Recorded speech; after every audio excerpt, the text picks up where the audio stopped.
Hello guys, দেখো এখন আমরা প্রতিমা বিসর্জন দিতে যাচ্ছি।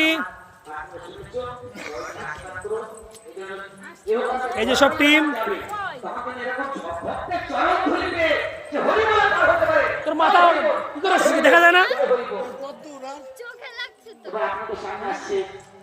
কৃষ্ণনগর থেকে, কৃষ্ণনগর কানাইনগর থেকে আমার বাবা শুভ আপনাদের কিছু শোনাবে এবং আনন্দ দেবে, আনন্দ নেবে। জয় হরি বল। এখন আছি ধুবুলিয়ার তাতলা। তুমি একটু চায়ের ব্যবস্থা করো।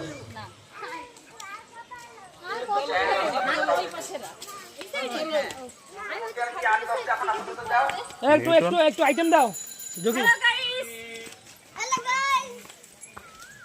আমি আর পাচ্ছি না কাকে